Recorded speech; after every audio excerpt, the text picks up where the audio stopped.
संकल्प पत्र लेकर आई।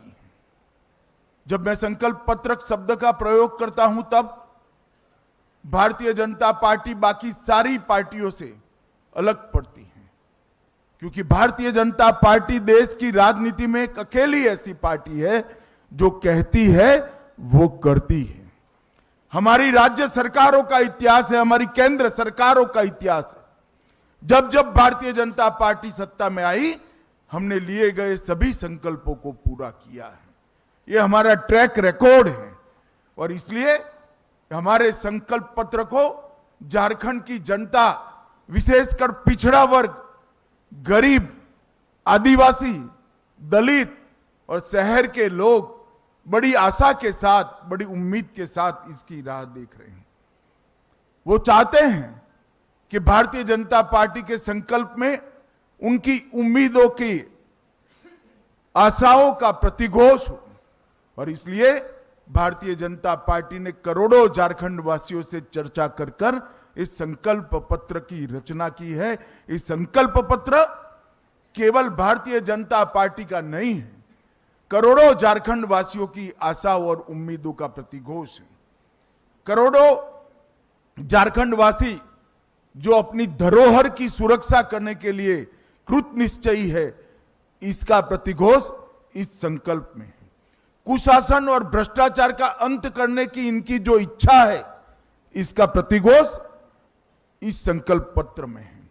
गरीब कल्याण, इसका प्रतिघोष इस संकल्प पत्र में दिखाई पड़ता है और देश की सीमाओं की सुरक्षा और आदिवासियों की भूमि, बेटी और रोटी की सुरक्षा, इसका भी प्रतिघोष इस संकल्प पत्र में दिखाई पड़ता है। जैसे ही अभी थोड़े समय पर आप स्क्रीन पर देख रहे थे, झारखंड को हमारे पूर्व प्रधानमंत्री भारत रत्न अटल बिहारी वाजपेयी जी ने बनाया था और झारखंड को संवारने का काम हमारे नेता और देश के प्रधानमंत्री नरेंद्र मोदी जी ने किया।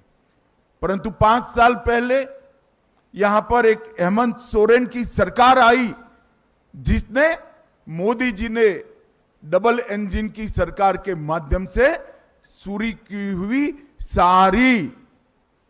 सारी विकास की योजनाओं को ठप कर रख दिया।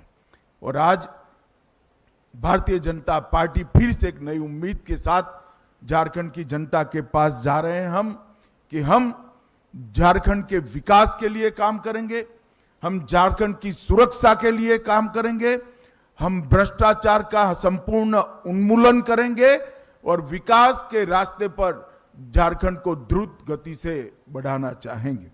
आज मैं यहां आया हूं तब मैं निश्चित रूप से कहना चाहता हूं कि हेमंत सोरेन की सरकार के समय में झारखंड का आदिवासी सुरक्षित नहीं रहा है।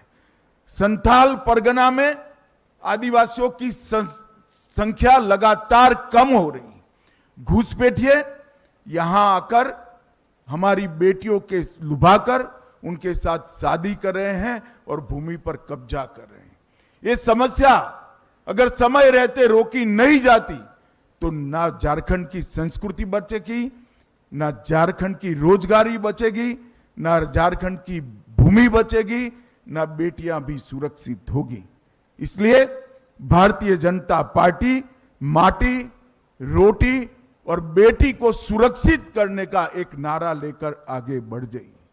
हमने झारखंड की एक ऐतिहासिक विरासत जो भगवान बिरसा मुंडा ने शुरू की, देश की सुरक्षा की, इसको माटी, रोटी, बेटी के साथ आदिवासी सम्मान के साथ जोड़कर आगे बढ़ाने का फैसला किया है।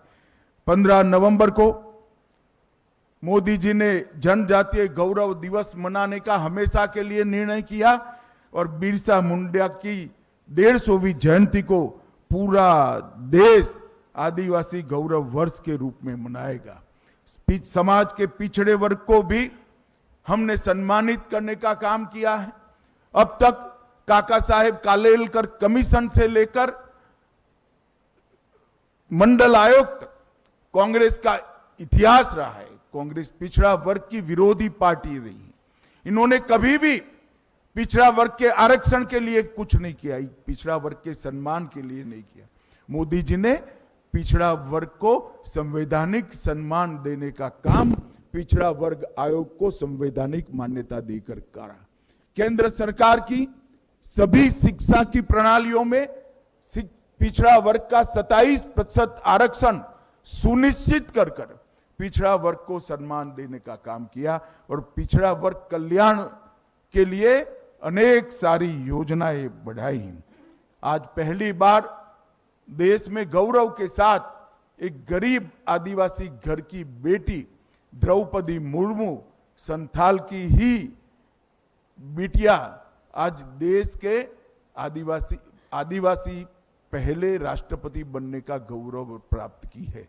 द्रौपदी जी झारखंड की ही राज्यपाल हुआ करती थी और पहली आदिवासी राष्ट्रपति बनने का उनको गौरव भी मिला है।